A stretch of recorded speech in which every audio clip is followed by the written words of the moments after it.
Welcome back, folks. This is Darren, 67 to 72, where I work on 67 to 72 C10s. This week we're working on the 1968 C10 in bright white. We'll get right to it in a minute. If you remember last week, I have broken the inner fender liner screw. Well, anyway, I want to show it to you. I thought I was a little cross-threaded. So this is what it looked like before I broke it. This clip goes around. You guys have seen these things. And I broke the clip. But I wanted to show you, when you think you got it straight and you're on your back, on your head upside down, and you think you're going in square, I think I was crooked. I mean, like, there you go. Yeah, I cross-threaded that a little bit. Oh, well, I just cut it off, put a new one in. I got my fire going too, a little heat here, because it's cold in Michigan. I threw a new one in. I did not drill it out. I fought with it and I got it in there. So that's out of the way. What I want to do next, I haven't got the 71 in Spanish gold out of here yet. Yeah. Too much stuff going on always. So I wanted to fix this leak, I called it. Well, whenever you come home after about 4 days of not driving the truck, you have transmission fluid all over the floor. I like to move my camera.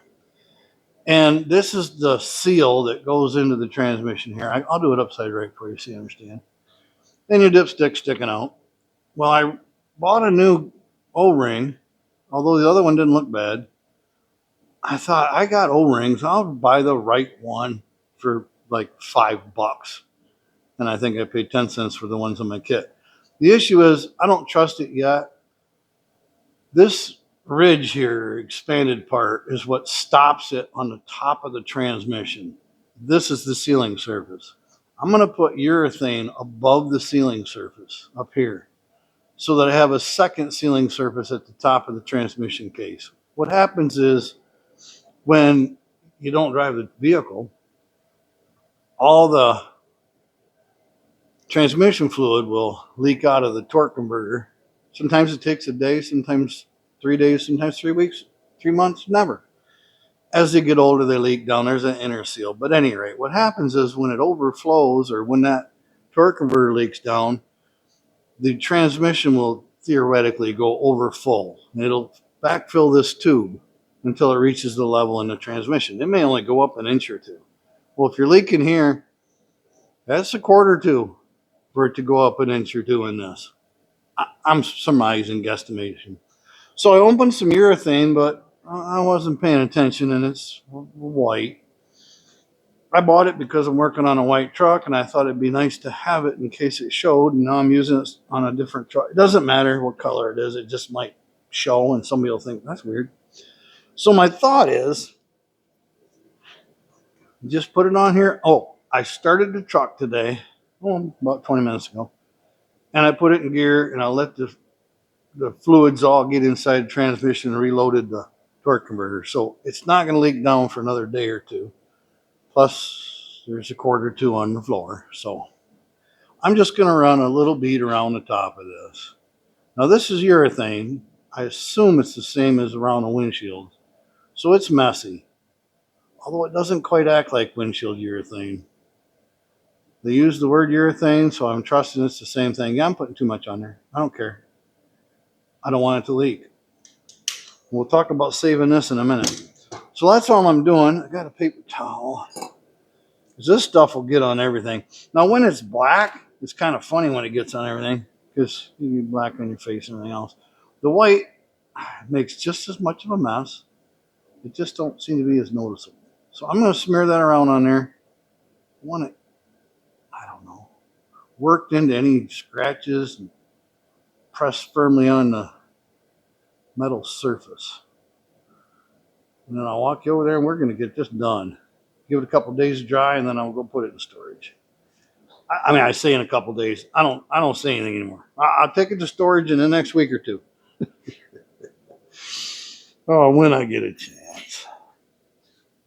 So we're over here on the 1971 C10 in Spanish gold. Now, I could get you in there, but you all seen dipsticks. You know about where they're at. I'm right here. If you remember, single bolt in the back of the transmission. I want to get this in there as level as I can, as even as I can, and just mash that down in there. I don't know. We're going to try it. It'll probably leak anyway, but I gave it a good... Was I behind that or in front of that? You know what I'm getting at. Tubing and lines and different things in there. I don't remember it being that hard. Let's go the other way. I think it goes up here. Yeah, that's definitely wrong. On top of that one. Didn't I just pull it straight out, folks? You were here. I should go back and watch my videos. I don't want to get that urethane all over everything. Oh, it's way down in there. All right, I think it weasels underneath. I got a cable or, I don't know, a vacuum line looks like. Stick it. I just want to know how it's going to work. And I kind of want to get, there it goes. I want to get it together. I can see perfectly all the way to the transmission. So I want to see that seat down in there really good. It looks, it's got a nice, I'm glad I used the white now, because everything's dark down there. And when I wiggled that down in that transmission, that O-ring seemed to fit tight. So the urethane was probably unnecessary. But I don't want it to leak. Of course, nobody wants it to leak. I would just leave it and tell you I'll do this later. But I want that tight. What are you looking at? All right, I can tighten that up in a minute. That's no big deal after all. Okay, where are we at now? Oh, I didn't tell you this. So the next thing, I'm bouncing around just because we're here. So I took some time this week, and I got those shims out I showed you before, but I might as well show you again. I think there's GM specific to these. Yeah, I use the old ones. These shims you can slide down in here. I end up putting 2 in there, thick and thin, to push this seam out, because this door was sticking out a little bit. Why would I touch that? And I didn't like it. So I tapped those in there, put a bolt in, got a good flush door gap. Everything looks good. Just wanted to show you, using the right shims helps a lot. So that part's done. What do we got next? Oh, I want to show you real quick on this. Try to show you a tip of the week. I don't know if I'm going to have enough to do every week. So I open that urethane. If you know anything about urethane, once you open a tube, it's going to be junk in a day or two. But there's some things you can do to mitigate that. And we're going to do that right now. Take the tube out of your caulk gun. I wiped the end off first, but get you some electrical tape. I've done this a million times. It works fantastic on regular caulk. Urethane, not so much. But we're still going to try to save as much of this urethane as we can. Now, all I did was loop around the tip of that urethane, maybe back an inch. And then I went around it. I know you've seen it, but I want you to know, you wrap it and go past the end of the tube. No, I already took it out of my gun. I got part 2 to show you. And then after you take it out of there, you put it back in. Anyway, you wrap that around the tip here, okay? And then once you get it kind of there, fill this up with your caulk or urethane. You'll feel it going in there. Get that tip you made full. What that'll end up doing is giving you, when it hardens a little bit on this end, when you take the tape off, you'll have that urethane or caulk on the end, and you can use it to pull out how much is dried back in here. Again, caulk, it works way better. Urethane, it doesn't, any amount of moisture, air, it'll dry out. So a lot of them will come with these are filled with silica sand. They're little, you've probably seen these and stuff before, dry packs and stuff. These are in the back of it. Put them back in there. Now take this whole thing home and put it in your food saver and shrink wrap it. Suck all the moisture and air out of it, and it'll keep longer. It won't keep for a year or two like it did when it was original. You had this sealed cap on the back you had to rip off. Anyway, just a little trick to make them last longer. I'll take that home and shrink wrap it up, and it'll last, I don't know, a month or two. The next thing, I want to get started on mounting this computer. Now it has, the computer itself is like a pot metal aluminum, and it has this, I don't know, bracket underneath that GM used, and it has this angle that GM needed on their Fender. I don't know if it's going to work on ours, but at least it's a mounting bracket. It can be cut, but realize as you cut it down, you don't have much to screw down. And it has a top cover, which, that's right here. I don't know how important and necessary this is. This is, I'm going to call it a dust cover because it's not going to keep mice or anything out. But it goes on top here, if I remember right, over the top of your plugs, just to keep weather and water off it, I'm assuming. Or did it go, it actually went sideways like this, but it still covers your plugs. Not totally necessary, but we're going to try to use as much as we can to make this look as good as we can. So let me get you over to the Fender.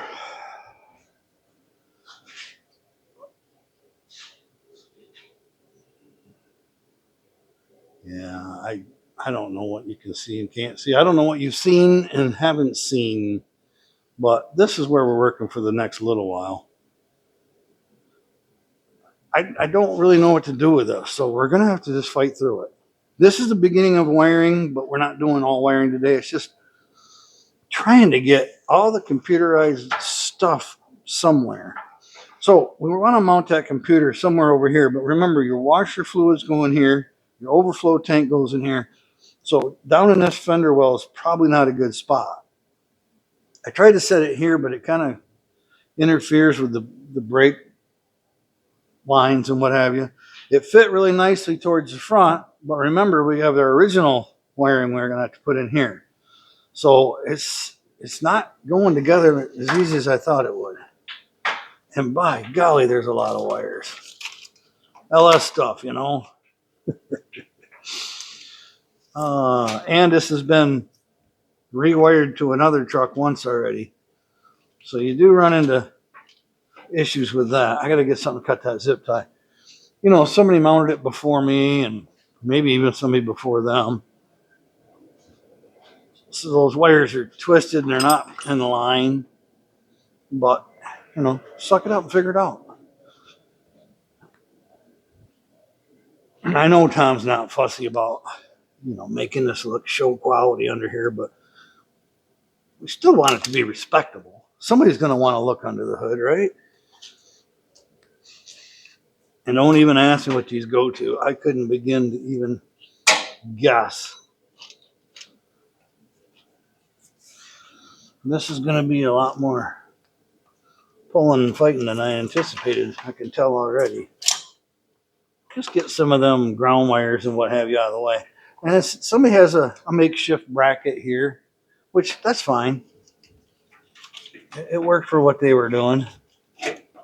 We might end up with the same kind of stuff here. Just a lot of stuff looped around. Now this is all marked 12 volt, but after looking at it, I think we've determined it's not all 12 volt. And the reason I don't know everything, so if you guys know something about this, don't hold your breath and tell me something different. Because this black one, that looks like a ground wire to me. I can get you in closer, but I'm convinced that's a ground. But it was hooked to the power wire, so we're gonna keep it hooked to the power wire for now. But this other one is just wrapped around too many things to leave. It was marked power. It's all black. There's twin wires inside. I'm doubting that's power. Could be. I'll try to mark it when I get done today if I remember. So we're getting this kind of loose. You guys get to see my struggle today. The guy did mark a lot of stuff, which is really nice. Otherwise, I just spent a big guessing game. There's I don't know. So let's get this big harness. This is what I was after. Getting this big harness kind of pulled up here where it's out of the way. I don't look at the wires. Wires looped around wires. All right, that's a ground. We can take that loose.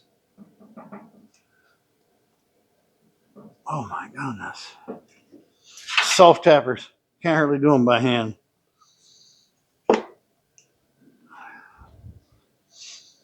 Where was it? Over here. Likely I won't put a self tapper back in there. Let me get some of these out of the way, and I'll bring in a little closer. That's going to help a bunch. For some reason, that one went around a bunch of stuff.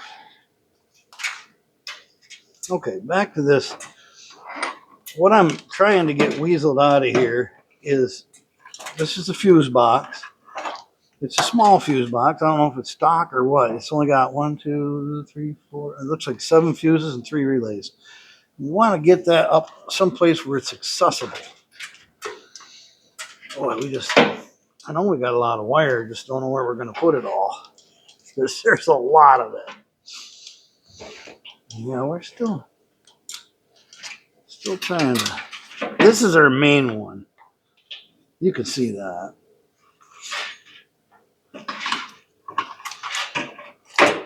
I don't want to break any wires while I'm yanking on something. Lord knows he's been moved plenty.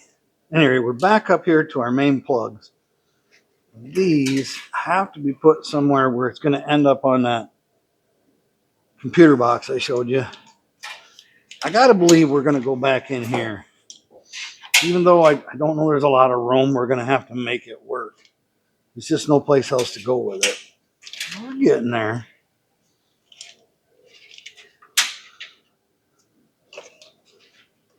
And these are long enough, I think you could run them halfway across the country. There we go. There, see? You can't see all of it. Yeah, I've got some work to do. I don't know what this thing is. More computers. Might be the transmission. Don't know. So it looks like our comfortable wiring, what's going to look right, let's mount these computers and what have you down in this area. And the big computer is just going to have to go up in here somewhere. And we'll have to relocate our washer fluid container, which isn't the end of the world. It's just washer fluid, for crying out loud. I want to wrap all this in electrical tape too, because it's old and brittle. And clean up some of these loose wires. I'm sure I don't even need them all. But it is looking like the wires are pushing me up into this area. Yeah, at this point, you might be wondering, am I ever going to get this straightened out where it looks decent? Yeah, it'll happen. Enough time. Enough frustration. Yeah, we'll figure this out. Maybe I should get the old wiring harness at least attached. It tucks in behind the fender here. So there shouldn't be much in the way. It's just got to be able to be plugged on. So I might grab that and get that put in there. I thought we'd get farther than this, but we got this long cable here that goes all the way across the engine. That's your power wire. And we'll get that done. I don't know. You guys will watch me. I thought that would be more interesting to watch me struggle with that stuff, but it really wasn't. The only other thing I got to show you is I've got my fire blanket. This is a welding blanket over the windshield, over the top of the roof, over the windshield and the top of the roof, so I don't get sparks on my windshield when I do that door. And yes, I'm still avoiding the door simply because it's a mood thing, and I'm not ready to tackle it, have my mind right to just go after it. And I think I want to take this door and I want to put it on once, just to make sure the rockers and everything I've done to it, that it isn't way out of whack. I was just going to shave this door like all of them need, but I think I better put it on one time to make sure I don't need to shave more things. Give me a better feel for what's going on. I know I chance chipping the paint, but I want to do that. So I might have Tom come over, help me throw the door on. You know me, I'll probably do it by myself anyway, because I don't ask for too much help. And I'll get this straightened out. It already looks better. Did you guys notice that at all? I mean, just in that few minutes, I should have spent more time on it before I called you guys out. Just in a few minutes, I don't have all them wires packed down here around this steering column area, headers and all that hot. I'll get something up here and get these mounted. It's got to look respectable, for crying out loud. And we definitely got plenty of wire. These things, everything looks like it's 5-6 foot long. Yeah, I can't even pretend to put that computer in there right now. It's way more stuff in there than I expected. It's my first time doing it, but I'm gonna do it. We're gonna get this in here, get those wires straightened out. I'll bring it back, show you how I've kind of routed them. Although I won't be able to tell you which one I routed where. A lot of you guys aren't doing LS swaps, but it will be interesting to see how this kind of works out. At least for a new guy like me doing LS. The old 350s are way easier, but let's face it, they're getting severely dated at this point. They're still fun for us old guys like me to rebuild them and run them, and they sound good, and looks cool. But for the ease, simplicity, yeah, spitting on my simplicity. These motors will give you way more power, way more dependable, easier starting, fuel mileage. Yeah, all the good stuff. I get it. I'll get this sorted some more, get it attached. It's going to take time only because I might use some handmade brackets, but I'm going to zerk out everything in so it can be removed and worked on. You might need to put a new computer in or something. And there's no sense in having everything just, drywall screwed to something. Tech screws are fine. It's just not my preferred way. So this is what I'm working on this week. I'm going to finish up the rest of this day, and we'll be back next week to show you some more. I don't know what I got planned for next week, but I'd probably change my plans anyway. I will let you know, too. You might have to ask me if that transmission leaks in about the next 2 or 3 weeks. But we'll find out. There's no doubt about that. Folks, thanks for coming. Again, just chipping away at some of these things, and I'm excited to get this door done so I can get the fenders all on. Oh, the other reason on the other side, I need to get that fender on so we can kind of finish this front end and get the hood on. But Tom and I have talked again, and he's for sure wants to get the air conditioning done right away. There's no sense in waiting on it. I've got it on order. It should be here in the next week or two. You know how things are. It might be 3 days, it might be 3 weeks. But if I can get the air conditioning not completely installed, but the hoses figured out, it's just hard to work over a fender and down inside of this where they got the air conditioner compressor. But when that comes in, we'll get that knocked out. Then we can kind of get this front end put back together once and for all. All right, I'm going to let you guys go, and we'll see you in a week. Thanks for watching.